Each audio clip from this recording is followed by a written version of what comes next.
법원이 윤 대통령 체포영장을 재발부한 뒤 2차 영장 집행을 앞두고 관저를 들어가려는 공조수사본부와 이를 막기 위한 대통령 경호처 간의 물리적 충돌 가능성이 커지고 있습니다.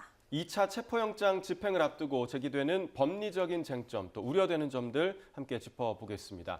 차진아 고려대 법학전문대학원 교수, 손수호 변호사 두 분과 함께하겠습니다. 안녕하십니까? 네, 안녕하십니까? 네, 자 조금 전 윤 대통령 측 변호인단이 밝힌 내용을 좀 하나하나 먼저 짚어보고 싶은데요. 조금 전 이제 윤곽금 변호사가 무효인 체포영장에 불응하겠다는 입장 변함없다라고 밝히면서 체포영장 집행 전에 기소나 사전 구속영장을 청구하면 나가겠다 이렇게 밝혔거든요. 이 부분 좀 어떻게 들으셨습니까? 그러니까 아마도 윤 대통령 그 변호인단 입장에서는 그 공수처가 수사권이 없기 때문에 공수처가 그 발부받은 영장도 무효다 이런 입장인 것 같습니다. 그래서 공수처의 수사에는 응할 수 없으나 사전 구속영장이라든지 이런 것은 적법하기 때문에 거기에는 응하겠다 이런 입장인 것으로 보입니다. 네.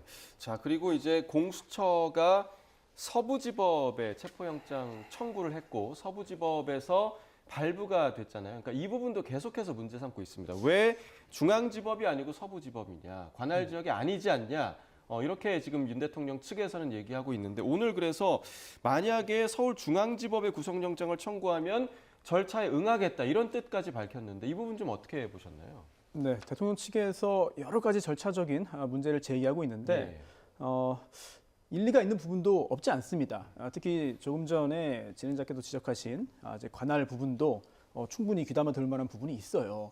그런데 양측의 주장이 다 맞는 측면이 있습니다. 왜냐하면 딱 떨어지는 규정이 없어요. 네. 결국 서부지방법원에 청구를 한 것이 적법하냐 또는 위법이냐 여부를 따지려면 법원이 판단을 해야 되는데 이 법원의 판단을 받기 위해서는 우선 체포영장이 집행이 돼서 체포된 다음에 체포 적부심을 이제 청구를 해서 그에 대한 판단이 이루어지거나 또는 그 결과가 나오기 전에 구속영장이 청구가 되면 구속영장 단계에서 판단을 받도록 되어 있거든요. 예. 그런데 그러한 판단을 받으려면 일단 체포가 돼야 됩니다. 그런데 지금 그런 단계까지 가지 않기 위해서 저항하고 있기 때문에 판단을 못 받는 것이고요. 예. 하지만 이런 상황에서 저는 처음 접하는 것이었는데 이 영장 발부에 대해서 이의 신청을 했고 또 저는 법원이 거기에 대해서 답을 하지 않을 거라고 예상했습니다만 또 법원이 거기에 대해서 답을 또 해줬습니다. 예. 이런 부분들, 그 내용을 보면은 문제가 없다는 그런 취지잖아요.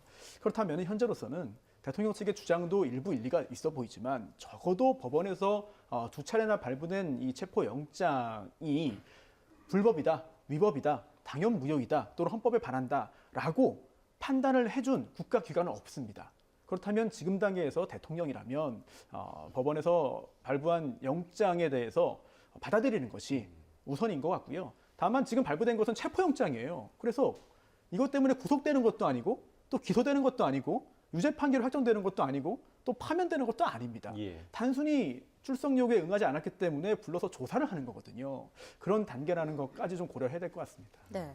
자, 그러면 윤 대통령 측의 이제 입장을 들어보면 결국 이번 사건을 공수처가 아닌 경찰이 맡아라 이렇게 이해하면 되는 걸까요? 예, 그런 주장으로 보입니다. 그래서 공수처가 조속히 경찰에 이첩을 하고 경찰이 소환을 하면은 응하겠다는 거 아니겠습니까? 그리고 이제 사전 구속 영장을 청구하게 되면 구속되기 전에 이제 본인이 소명할 기회가 있지 않습니까?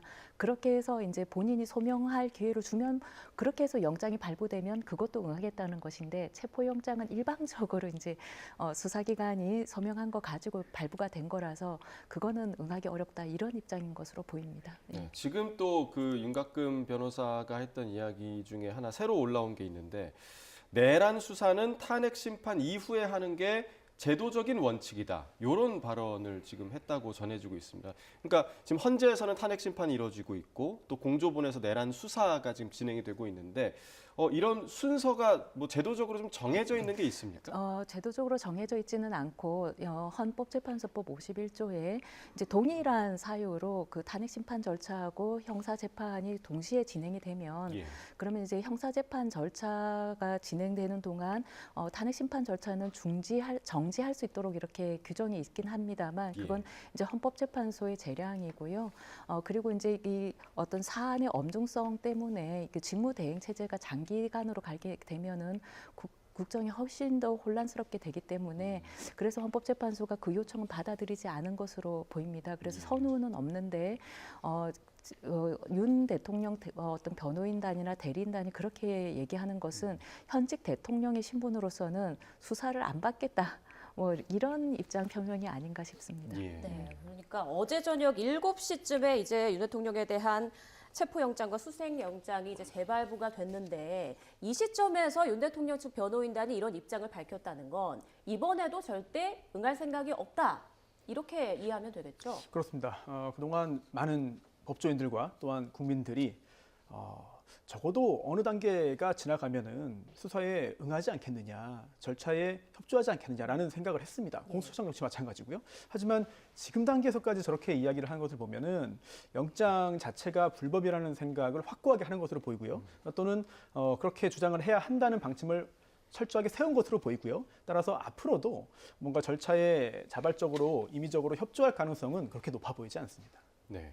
자, 이번 두 번째 체포 영장도 서부지법에서 발부를 했습니다. 뭐 판사는 다른 판사로 알려져 있긴 한데 이 영장에 대해서 불법이다. 그리고 공수처에 수사권도 없다라고 지금 윤 대통령 측이 주장을 하고 있는 건데 이번 두 번째 그 영장도 발부되면서 수사권이 인정이 됐다 이렇게 봐도 되는 겁니까? 어떻게 좀 보십니까? 그거는 이제 뭐 이 하급심이기 때문에 종국적으로 인정됐다 이렇게 단언하기는 어렵습니다만 이제 그 내란죄 수사권이 공수처에 있냐 없냐는 논쟁의 여지는 있습니다만 일단 직권 남용죄의 관련 범죄로서 다른 공범들이 이제 영에 대해서 영장이 발부된 바가 있고 그런데 이제 특수성은 뭐냐면 윤 대통령 측의 입장은 내란죄만 현직 대통령에 대해서 내란죄 외환죄만 수사할 수 있는데 거기에 대해서 바로 그 제명에 대해서는 수사권이 없기 때문에 공수처는 수사권이 없다 이런 이제 주장이거든요. 그것도 뭐 나름의 일리는 있습니다만 적어도 이제 법원에서 두 차례나 이렇게 영장을 발부했다는 것은 현 단계에서는 인정을 한 것 수사권을 인정한 것으로 받아들이고 공권력에 불응하는 모습을 보이지 말고 일단 이 영장의 집행에 응하고 혹은 소환 요구에 응하고 그리고 나서 정당한 어떤 절차를 통해 가지고 이의 신청을 하든지 이렇게 뭐 해서 자신의 입장을 항의하는 것을 지금 마치 이렇게 공권력 자체에 대해서 불응하는 모습을 보이는 것은 대통령의 헌법 수호 의무 위반이 아닌가 그렇게 생각이 됩니다. 네, 일단 지금 공수처는 2차 영장 집행에 지금 사활을 걸고 있는 그런 상황인데 지금 윤 대통령 측의 이런 입장을 토대로 공수처에서 경찰로 사건이 이첩될 가능성 있을까요? 어떻게 보세요? 법적으로는 이첩 가능성이 있습니다. 그래서 공수처법에 보면 이거 역시 공수처에서 재량에 의해 판단할 수 있는 부분인데 사건을 다른 수사기관으로 다시 이첩할 수 있다는 규정이 있거든요. 따라서 가능은 합니다. 다만 지금까지 공수처가 보여준 입장을 볼 때는 뭐 철회했습니다만 경찰에게 영장 집행을 일임했다가 다시 또 번복하는 일종의 해프닝도 있었잖아요. 이런 것을 볼 때 이첩을 할 의지는 현재는 없어 보입니다. 즉 체포영장이 집행이 돼서 결국 이제 신문을 해야 되는데 이 대통령에 대한 피의자인 대통령에 대한 신문을 공수처가 진행을 하겠다. 그리고 그 후에 검찰과 여러 가지 협의를 한 대로 후속 절차를 진행하겠다라는 의지를 가지고 있는 것으로 보이고요. 다만 지금의 여러 가지 논란과 혼란들이 애초에 공수처가 좋은 취지에서 만들어졌지만 제대로 된 준비를 하지 못한 상태에서 만들어졌고 또한 갑자기 이렇게 예상하지 못한 일이 터지면서 혼란이 생길 수밖에 없거든요. 물론 태생적인 문제는 차치하더라도 지금 상황에서 이러한 문제를 해결하기 위해서는 정도대로 가는 게 맞는 것 같아요. 그래서 공수처 입장에서는 물론 조직의 존속도 중요하고 본인들의 성과도 중요하겠습니다만 그거보다 중요한 것은 국가적인 혼란을 어떻게 하면 조기에 합법적으로 종식시킬 것이며 또한 대통령 측의 어떤 이의제기라든지 반박에 대해서 어떻게 대응할 것인가거든요. 그렇다면 절차에 따라서 다시 이첩을 한 다음에 대통령이 원하는 대로 그런 절차를 응하는 것이 오히려 더 빠른 길이 아닌가 생각도 듭니다. 교수님 어떻게 좀 보십니까? 그러니까 체포영장 집행도 사실상 경찰의 도움을 받아서 지금 공수처가 해야 되는 그런 상황인데 아예 이 수사 자체를 경찰로 좀 이첩 다시 재입첩을 시켜야 된다. 이 입장에 대해서는 어떻게 보세요? 저도 이제 그런 생각인데요. 제일 좋기로는 윤 대통령이 지금이라도 변호인단과 그 공수처 간에 좀 일정을 조율을 해서 예. 장소나 일정을 조율을 해서 자진 출석하는 것이 제일 좋겠습니다만 예. 지금으로서는 그럴 가능성이 거의 없어 보이기 때문에 그렇다면 공수처가 경찰에 이첩을 하고 경찰이 이제 소환을 하면 응하겠다라고 하는 입장이니까 그렇게 해서 수사하고 그 다음에 구속영장을 청구를 하는 것이 그렇게 해서 정도를 걷는 것이 지금으로서는 이 혼란을 최소화하는 방안이 아닌가 이렇게 생각이 됩니다. 네. 자, 그리고 조금 전 윤 대통령 측 변호인단이 대통령 도피설에 대한 입장도 밝혔는데요. 공수처와 경찰이 2차 체포영장의 집행 시점과 방식을 논의하는 가운데 윤 대통령의 거취를 두고 여러 의혹이 좀 제기가 됐었습니다. 어제 국회에 출석한 오동훈 공수처장의 목소리부터 듣고 오겠습니다. 지금 윤석열 도주 의혹이 제기되고 있는데 사실관계 파악한 게 있어요, 없어요? 지금 뭐 좀 정확하게 보고받은 바는 없고 그 어떤 차량에 관한 얘기는 좀 들었습니다. 예. 그거 아직도 파악 못 하고 계시면 어떡합니까? 앞으로 체포하러 들어갈 건데 여기에 대한 대비책 있어요, 없어요? 예를 들어서 관저에서 나와서 다른 공간으로 들어가서 숨어 있으면 체포할 수 있습니까, 없습니까? 뭐 그런 부분에 대한 보고를 들었고 그 종합적으로 고려해서 저희들 종합적 2차 집행에 고려가 아니라 대해서, 체포하러 들어갈 수 하도록 있냐고요? 하겠습니다. 도주로 보시면 저 뒤쪽으로 가면은 합참 공간이 또 있습니다. 합참 공간은 벙커 있다고 하고요, 지하에. 거기는 문 잡고 들어가면 밖에서 못 연답니다. 그리고 거기 패닉룸이라고 하거든요. 그것도 큰 길로 나와가지고 어디로 도주할지 모릅니다. 도주하면 수비하십시오. 네, 일각에서 윤 대통령이 제3의 장소로 도피했다 이런 얘기가 나왔고 오동훈 공수처장 이에 대해서 그런 부분에 대해서 보고를 들었고 종합적으로 고려하겠다 이런 말을 하면서 이 가능성이 있는 거 아니냐 이런 얘기가 있었는데 네. 오늘 윤 대통령 측 변호인단은 어제 저녁 관저에서 대통령을 봤다 이렇게 밝혔단 말이죠. 그렇습니다. 지금 현재 대통령이 어디에 소재하는지는 저희는 잘 모르죠. 예. 하지만 현재 파면 절차를 밟고 있고 파면될지 안 될지는 아직 모르겠습니다만 그리고 수사 대상인 피의자입니다. 다만 그렇다더라도 현직 대통령이거든요. 그렇다면 설마 대통령이 지금 상황에서 어딘가에 피신을 하거나 어딘가로 도피를 했겠느냐. 그러지는 않았겠지라는 생각이 들고요. 또한 그렇지 않기를 바랍니다. 만약 이런 일이 사실이라면은 정말 국격에도 큰 영향을 주는 사건인 것 같고요.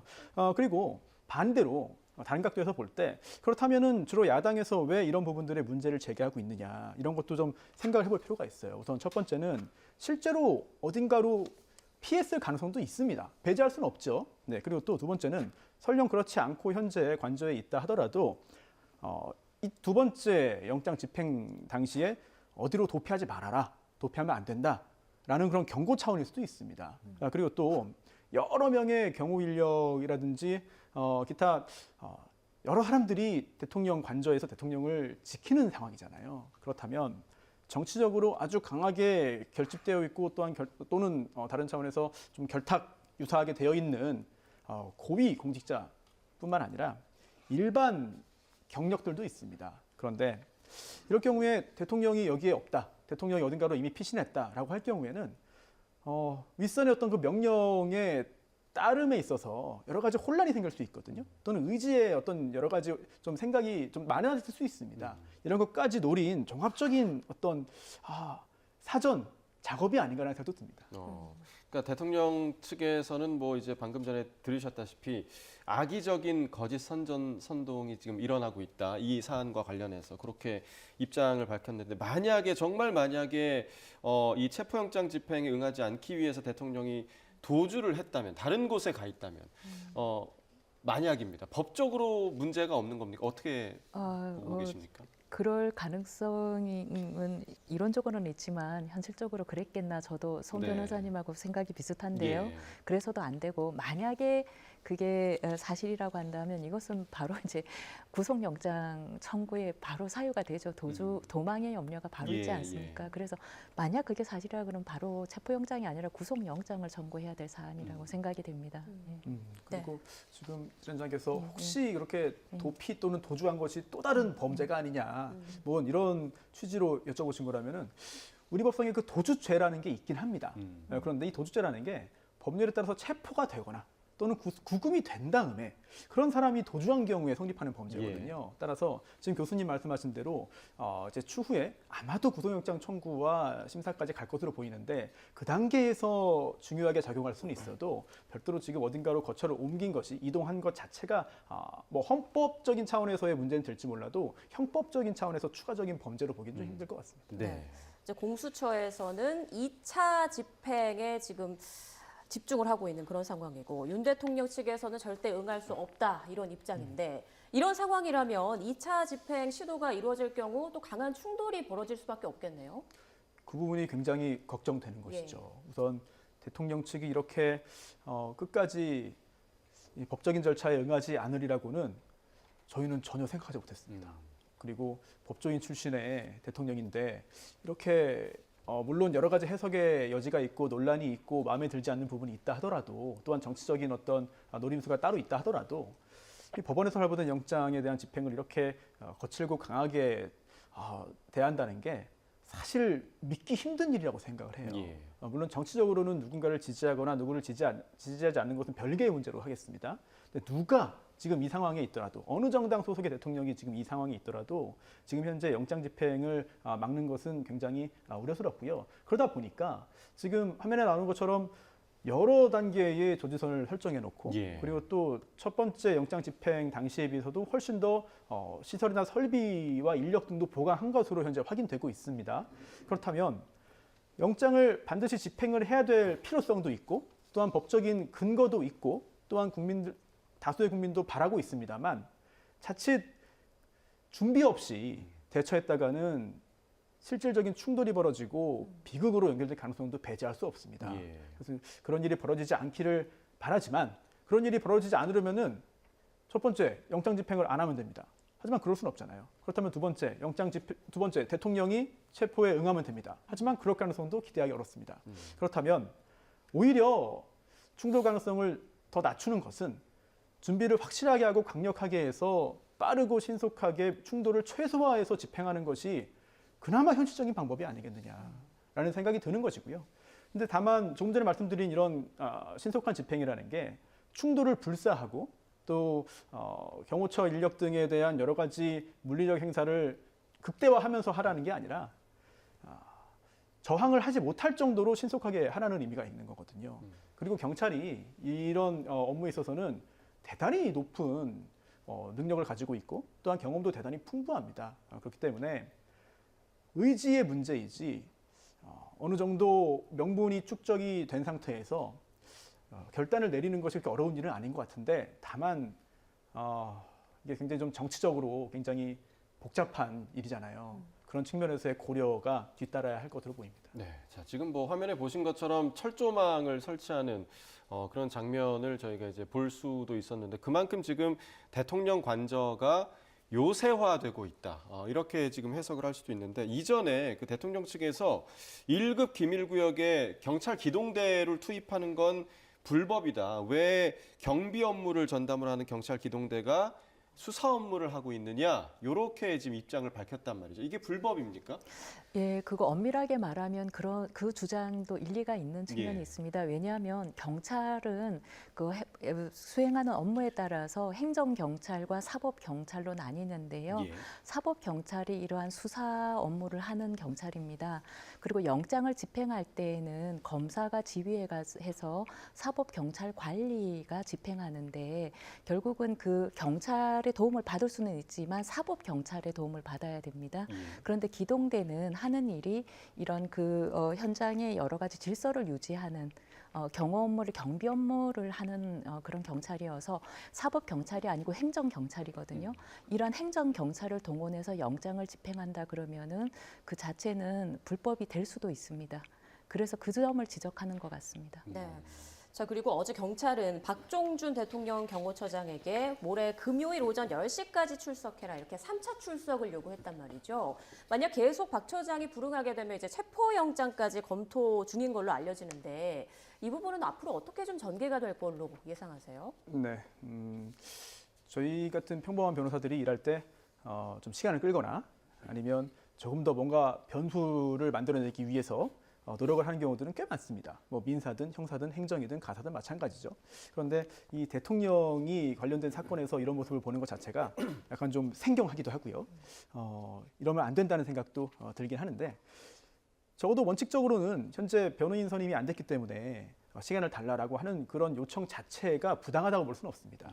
그리고 변호인을 선임해서 충분히 조사에 응할 준비를 한 다음에 응하겠다라고 하는 건 역시 법적으로 문제가 없습니다. 맞는 말입니다. 하지만 현재 상황을 보면은 그렇게 그러한 표현 그대로 받아들이기가 좀 어려운 것 같아요. 즉, 좀 그 맥락을 보자면 끝까지 응하지 않겠다. 끌려나가는 한이 있더라도 자발적으로 나가지 않겠다. 나는 대통령과 함께하겠다라는 그런 메시지를 강하게 표현하는 것으로 해석하는 것이 옳지 않을까라는 생각이 들고요. 그렇기 때문에 이 경호처장에 대해서도 여러 차례 출석 요청을 하고 그리고 그런 요구에 응하지 않을 경우에는 체포영장을 발부받아서 먼저 제가 만약에 공수처나 경찰이라면은 네. 먼저 이 경호처장 등에 대한 체포영장 집행에 나설 것 같아요.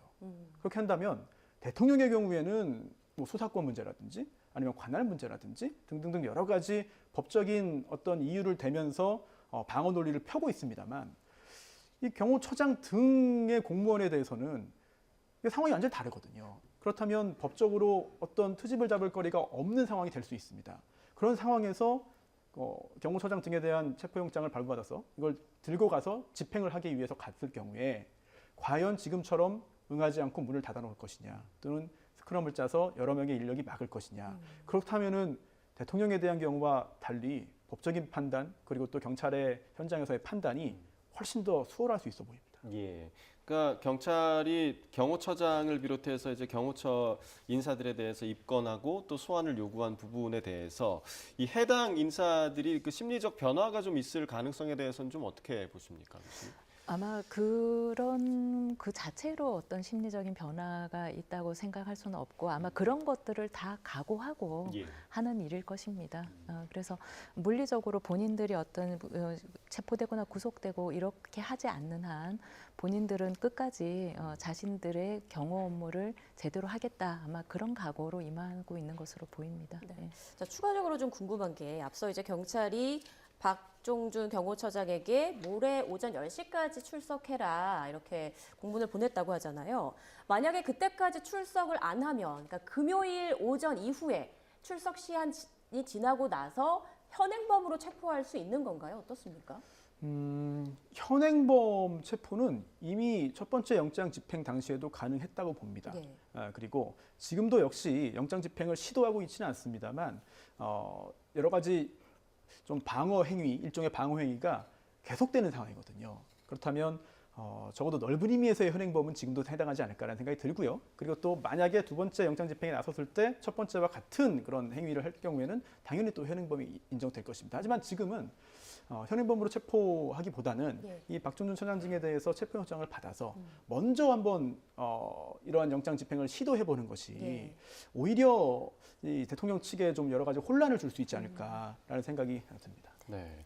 자, 만약에 공수처와 경찰이 이 경호처의 저항을 뚫고 만약에 윤 대통령을 체포를 한다고 하더라도 공수처가 이 관련 수사를 제대로 이제 이어갈 수 있을 것이냐 이 부분에 대한 또 근본적인 우려도 존재하는데 48시간 이내에 윤 대통령에 대해서 구속영장을 청구할 경우에 공수처에게 주어진 시간이 10일밖에 없다고 하더라고요. 이거는 왜 그렇습니까? 이게 딱 정해진 건 아닌데요. 검사의 그 구속 기간이 10일 한 번 연장을 할 수 있어서 20일입니다. 예. 그런데 이제 공수처는 대통령에 대한 기소권이 없기 때문에 수사하고 나서 어차피 기소를 위해서 검찰에게 다시 사건을 넘겨줘야 넘겨야 됩니다. 되죠. 예. 근데 넘겼을 때 결국은 검찰에서는 기소를 하려면 공소장을 써야 되는데 그러려면 사건을 다시 검토를 해봐야 되거든요.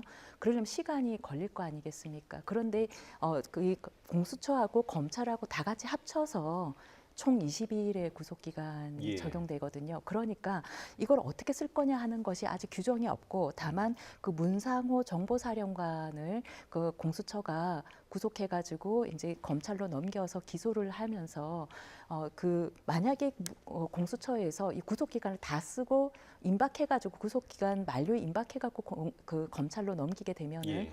그럼 검찰이 거의 검토를 못한 상태에서 기계적으로 기소를 하게 되면 공소 유지가 어렵거든요. 그래서 10일 이렇게 이 사건에 한해서만 이렇게 합의를 했다고 합니다.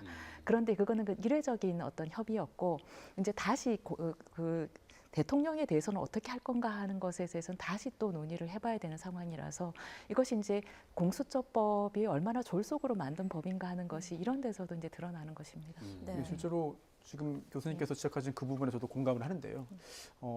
공수처와 검찰이 모여서 협의를 했습니다. 이 협의라는 것 자체가 법률에 명확하게 규정되어 있으면 협의라는 걸 할 필요가 없거든요. 그런데 처음에 나왔던 논란이 뭐냐면 공수처 검사도 검사예요. 그리고 검찰에 있는 검사도 검사입니다. 예. 그렇기 때문에 검찰 단계에서 구속 기간이 10일이고 그리고 또 10일 한도로 해가지고 10일 이내에 한 차례 연장할 수 있다. 좀 합해서 최장 20일이잖아요. 그래서 공수처에서도 11 더하기 11, 20일을 구속할 수 있고 또 그 다음에 다시 또 일반 검찰로 가서 역시 최장 20일이냐. 그걸 합하면 40일이 되는 거냐. 그렇죠. 라는 논의가 있었습니다. 근데 이걸 어떻게 할 것인가? 이거 너무 과한 거 아니냐. 만약에 그렇게 해석한다면 너무 무리한 해석이거든요. 그렇다 보니 공수처와 검찰이 모여서 공수처 검사와 일반 검사의 어떤 이 전체 공수처와 검찰의 구속 기간을 합해서 최장 20일로 보자.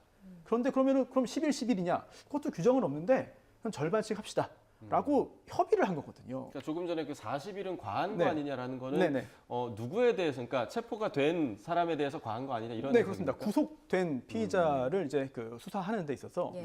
법상 검찰에서는 검찰 단계에서 10일 더하기 10일인데 구속 기간이 공수처가 새로 생기면서 공수처 검사가 10일 더하기 10일. 또 그다음에 이 사건의 경우에는 기소를 하기 위해서 검찰로 이첩을 넘겨야 됩니다. 예. 그렇다면 검찰이 받아서 또 10일 더하기 10일이냐. 최장 40일까지로 해석이 되는데 이거는 개인적으로 대단히 무리한 해석으로 봅니다. 이제 구속 피의자의 헌법상 권리를 굉장히 침해하는 것으로 보이고요. 네. 위헌적인 요소가 있죠. 네. 그렇기 때문에 합해서 20일이 최장인데 그러면 공수처와 일반 검찰을 어떻게 할 것이냐. 이것도 논의를 해서 정한 거거든요. 이 정도로 이 공수처 관련해서는 여러 가지 혼란이 계속해서 생길 겁니다. 네, 그래서 그런지 뭐 일단 체포영장 2차 집행 과정을 좀 봐야겠지만 이번 사안과 관련해서 이제 공수처의 무능함이 드러났다라는 지적이 나오면서 일각에서는 폐지론까지 나오고 있거든요. 이 부분은 어떻게 생각하세요? 그러니까 이제 공수처법을 만들 당시에 기억하실지 모르겠지만 그때 당시에 패스트트랙 예, 사건이었어요. 맞습니다. 그래서 그 오신환 의원이나 그 권은희 의원 이런 사람들이 이제 강제 사보임 시키고 온갖 혼란 속에서 이제 이러한 그 공수처법을 만들었는데 그때 당시에 어떤 그 헌법학자들이 굉장히 우려한 게 바로 이 점입니다. 그래서 공수처가 인력이나 조직 측면에서 규모가 매우 작고 그게 상설 특검 개념으로 공수처를 만든다고 한 것인데요. 그래서 이게 너무 비대하게 돼서 권한을 오남용한다 할까봐 그 조직을 굉장히 작게 만들었는데 또한 또 뭐가 문제냐면 그 공수처 검사의 자격과 관련해서 일정 기간 동안에 어떤 수사 경력을 필요로 한다. 그것을 요구해야 된다고 했는데 그것도 이제 민주당의 반대로 수사 경력을 요구하지 않게 되면서 수사의 전문성이라고 하는 것이 매우 떨어지고 인력과 조직 측면에서 굉장히 약하고 이렇게 되면서 공수처가 지금 출범한 지 지금 2기에 접어들었는데도 이렇다 할 성과가 전혀 없고 더더군다나 이런 내란죄 사건 같은 경우에는 공범이 너무나 많고 법 해석 적용이 포섭이 굉장히 어려운 사건이거든요. 그런데 전혀 인력과 조직도 안 되고 전문성 측면에서도 어떤 굉장히 좀 신뢰가 약한 그리고 능력이 모자란 이러한 공수처가 왜 검찰과 경찰에게 다 사건을 본인들한테 이첩하라고 요구를 해서 이거를 계속해서 본인이 지고 있는지 그럼으로써 오히려 수사의 효율성이 굉장히 저해되고 그리고 오히려 윤 대통령한테는 울고 싶은 사람을 뺨을 때려주는 격으로 계속 빌미만 주고 있다. 그래서 수사에 방해만 되고 있는 거 아니냐. 이런 비판에 직면하게 됐고 그래서 이런 식의 공수처라 그러면은 제가 생각할 때는 이게 폐지하는 것이 더 맞지 않겠나 이런 생각이 듭니다. 네, 자 그리고 헌법재판소에서는 이제 윤 대통령 탄핵 사유에서 이 내란죄를 제외하는 문제를 놓고 헌재가 국회 측에 내란죄 철회를 권유한 거 아니냐 이런 의혹이 불거지면서 또 다른 공방이 또 생기고 있는데요. 이와 관련한 녹취 함께 들어보도록 하겠습니다.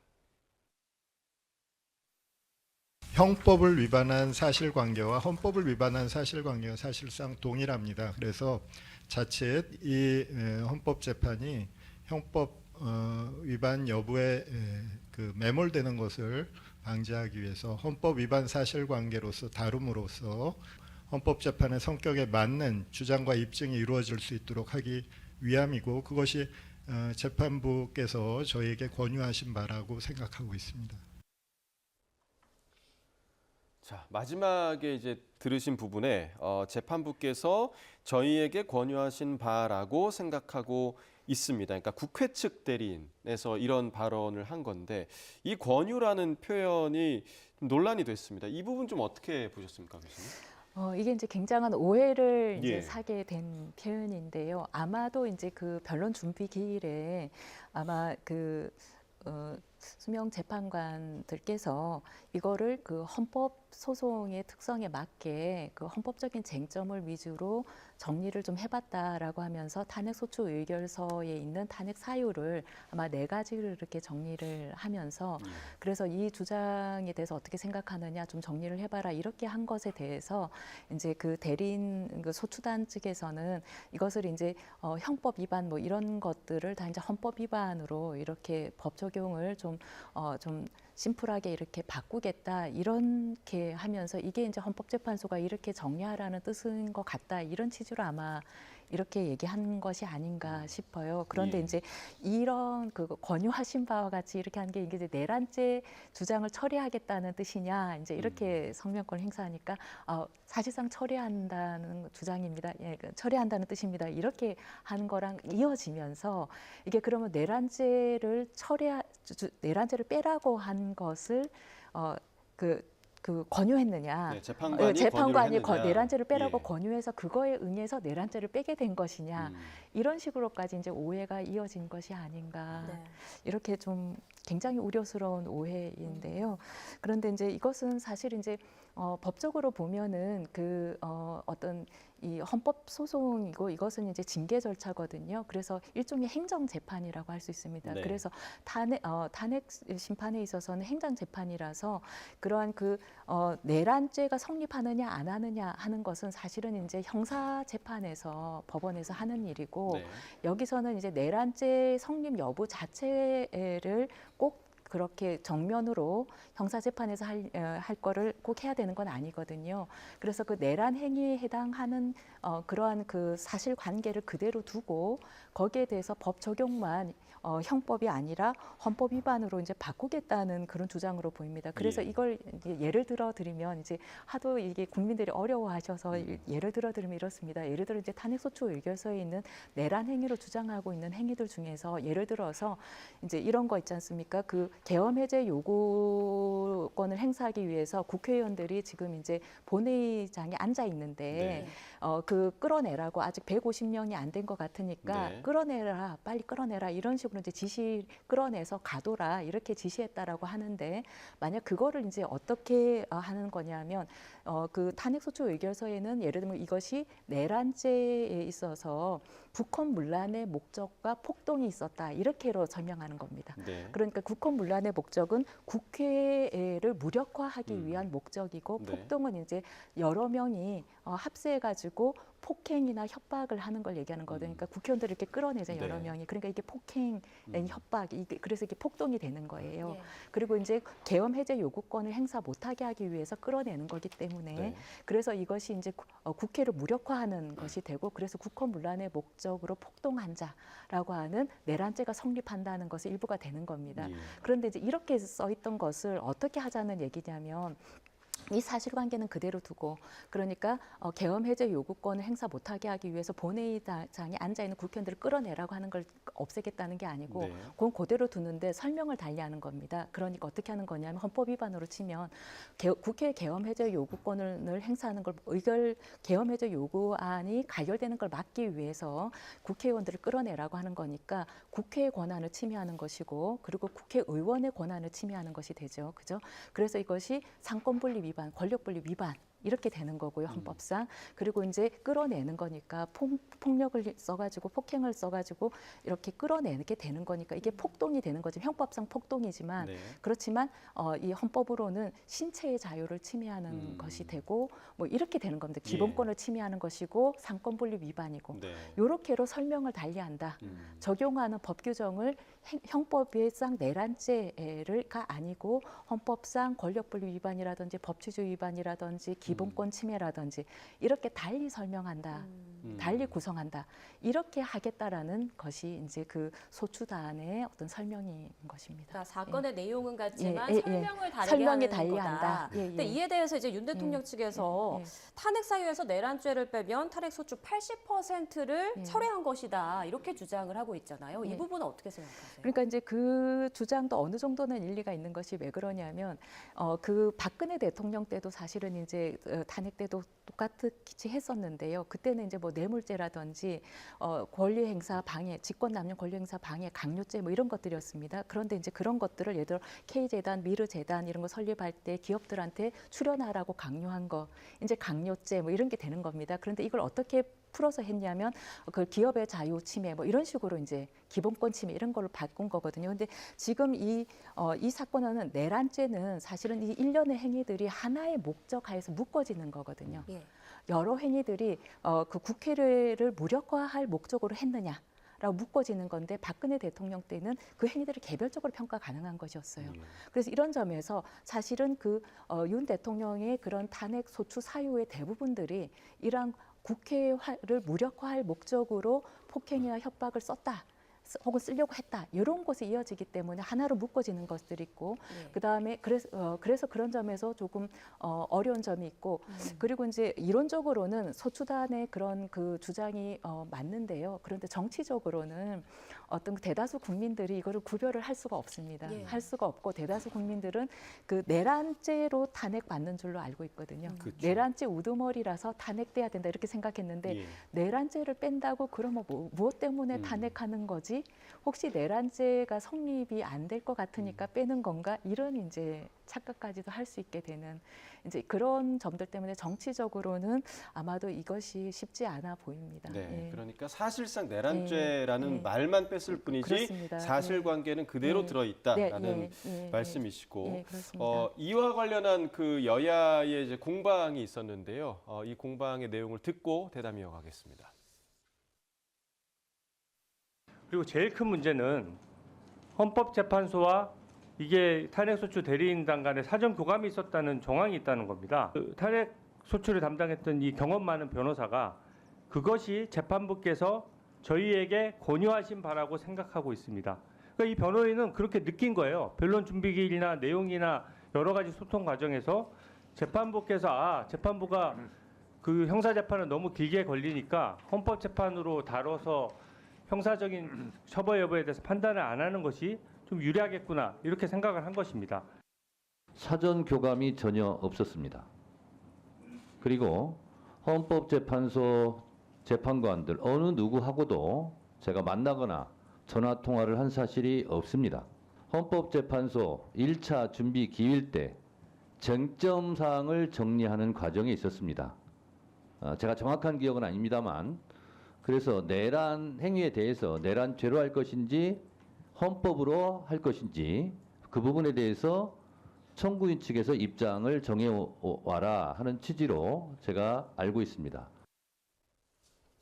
자, 이렇게 이 사안이 이제 사전 교감이 있었느냐 없었느냐 이 논란으로까지 번지고 있었고 그리고 국민의힘에서는 이제 이런 얘기까지 하더라고요. 만약에 탄핵 소추안에 내란죄라는 내용이 없었다면 당시에 탄핵에 찬성했던 국민의힘 의원들이 찬성하지 않았을 수 있으니 이 사안과 관련해서 또 다시 국회에서 표결을 해야 하는 거 아니냐 이런 얘기까지 나오고 있거든요. 이 상황 좀 어떻게 보고 계십니까? 우선 정치인이기 때문에 속한 정당도 있고 또한 본인의 정치적인 입장도 있기 때문에 그러한 정치인의 정치적인 주장 자체는 충분히 그렇게 감안하고 들으면 될 것 같습니다. 예. 그런데 적어도 법적으로는 교수님께서 아주 자세하고 친절하게 설명해 주신 것처럼 논란의 여지가 크지 않은 것 같습니다. 그럼에도 불구하고 국민들에게 대중에게 받아들여지기는 굉장히 크게 느껴지는 것이죠. 예. 그게 그동안 계속해서 좀 오해가 생길 수밖에 없는 그런 용어들이 나왔기 때문에 국민들이 그렇게 받아들이는 측면도 있고, 또는 그와 관계없이 이 사안에 대한 법률적인 판단을 할 생각 없이 본인이 응원하는, 본인이 지지하는 정치 세력에 따라서 판단이 달라지는 것 같기도 합니다. 결국 법률 사안이지만 사실적으로는 법률 사안이 아닌 것처럼 발현되고 있는 상황이 아닌가라는 생각이 들고요. 그리고 지금 이 건이, 이 쟁점이 처음이 아닙니다. 지금 이게 불행히도 우리나라에서 3번째 대통령 탄핵 심판이잖아요. 예. 그런데 그동안 있었던 노무현 전 대통령, 박근혜 전 대통령 당시에도 똑같은 문제가 있었습니다. 그래서 똑같은 판단을 했습니다. 그리고 이번에도 똑같은 판단을 할 겁니다. 그래서 문제가 없다. 그렇습니다. 예. 그래서 이거를 길지 않으니까 잠깐 짧게만 좀 인용을 해드리면은 박근혜 전 대통령 당시에 교수님이 이제 친절하게 말씀해 주신 것처럼 이제 소추 내용을 보면은 여러 가지가 있었습니다만 이걸 정리를 했어요. 묻기도 하고 또 빼기도 하고 방향 위치도 바꾸기도 했는데 결국 뇌물수수 등 각종 형사법 위반 행위 부분은 이거 그대로 읽어드린 겁니다. 최서원의 국정 개입 및 대통령의 권한남용 행위에 포함시켜 쟁점을 단순화하였다. 자, 이 부분 결국은 그 아랫부분에 과거 선례를 또 인용해 놨거든요. 그건 또 노무현 전 대통령 사건입니다. 예. 결국 이번에도 이렇게 될 거예요. 그래서 내란죄 부분이 사라진 게 아닙니다. 그리고 내란 행위 부분은 그대로 있습니다. 따라서 대통령에 대한 파면 여부를 판단함에 있어서 달라지는 부분이 없습니다. 하지만 대중들에게 미치는 영향은 상당히 크기 때문에 이게 결국은 우회적으로 여러 가지 영향을 미칠 가능성은 배제할 수 없는 것이고, 예. 그리고 국민의힘 의원들이 이야기하는 내가 그 당시에 내란죄라는 표현이 없었으면 나는 찬성 안 했다. 이런 생각이 진실일 수도 있어요. 또는 지금 상황이, 정치적인 상황이 변하다 보니까 어떤 돌파구가 필요하고 예. 또는 뭔가 핑계거리가 필요한데 잘 됐다라고 생각할 가능성도 있습니다. 어쨌든 법적인 부분에서는 사실 큰 논란이 없는 부분이지만 설명하기가 어렵고 또한 설명을 들을 생각이 없는 사람도 꽤 많기 때문에 이 부분은 여전히 완전히 정치적인 문제가 이미 되어버린 것 같습니다. 네. 자, 헌법재판소는 일단 형법상 내란죄 철회가 중대한 탄핵 사유 변경에 해당하는지 최종 여부도 재판부가 판단할 일이다 이렇게 밝혔는데, 그럼 결국 헌재가 이거를 결정한다는 얘긴데요. 그 결론 언제쯤 나오게 되는 건가요? 아마도 이제 1차 변론길에 아마 그거를 밝힐 걸로 생각이 네. 됩니다. 혹은 그 전에 어떤 공보관을 통해 가지고 밝힐 수도 있겠습니다만 워낙 논란이 지금 많이 되고 있는 상황이라 미리 밝힐 필요는 없어 보이고 변론기일에 아마 밝히는 것도 충분하지 않을까 싶습니다. 예. 이 부분에 대해서는 사실 교수님도 그렇고 변호사님도 그렇고 법적으로 사실상 크게 달라진 것이 없다라는 것에 두 분 다 이견이 없는 상황인데, 윤 대통령 측 변호인들도 똑같은 법조인들이잖아요. 이 사안에 대해서 분명히 알고 있을 것 같기도 한데 이런 주장을 펼치는 거는 그냥 정치적인 구호로 해석을 해야 되는 겁니까? 어떻게 봐야 아니요, 됩니까? 꼭 그렇지는 않고 이제 저도 그 이론적으로는 그렇다라고 생각은 하는데 어떤 점이 조금 박근혜 대통령 때와는 좀 다른 점이라고 생각하냐면 일단 그 박근혜 대통령 때는 그러한 그 범죄 행위들이 주된 쟁점이 아니었습니다. 주된 쟁점이 아니고 최서원, 그러니까 최순실 씨를 통한 그 어떤 비선 실세에 그래서 어떤 국가 권력을 이렇게 비정상적인 방법으로 오남용했다라고 하는 점이 핵심이었습니다. 그리고 이제 부수적으로 범죄 행위는 성립하든 말든. 예, 그건 큰 쟁점이 아니었기 때문에 그때 큰 이슈가 되지 않았었습니다. 그런데 요번 이 탄핵은 사실은 내란죄 우두머리라고 하는 것이 너무나 그 제명이 어마무시한 죄이기 때문에 큰 충격으로 와닿았고, 그래서 실제 탄핵 소추안 가결될 때도 결정적인 역할을 했고, 그 내란죄 프레임에서 이제 한번 거기에 갇힌 사람들은 거의 진짜 그 정치적인 사망 선고를 받는 것과 같은 그런 어떤 심대한 침해를 받았기 때문에 피해를 입었기 때문에 이제 그런 점들에서 보면은 굉장히 억울할 뿐만 아니라 그리고 이제 법적으로도 어떤 생각이 드냐면 그 박근혜 대통령 때는 그 개별적인 범죄 행위들이라서 그것들 개별적으로 판단하면 되는 건데요. 이 지금 이 윤 대통령의 탄핵 소추 사유의 근거가 되는 그런 사실관계들은 내란 행위, 개별적인 행위들은 하나의 목적으로 모아지거든요. 국회를 무력화할 목적, 즉 국헌 문란의 목적이 있었느냐 하는 것으로 모아지기 때문에 결국은 이것이 내란죄 성립 여부를 본격적으로 우리가 내란죄가 성립한다 이렇게 판단하지 않는다 하더라도 결국은 그 내란죄 성립의 근거가 되는 법적인 판단, 즉 국회를 무력화할 목적으로 계엄을 선포하고 계엄 포고령을 발령하고 여러 가지 지시를 했느냐 하는 것들이 판단될 수밖에 없기 때문에 그래서 전혀 근거가 없는 법적 주장이다 이렇게 또 보기 어려운 측면이 있습니다. 네, 알겠습니다.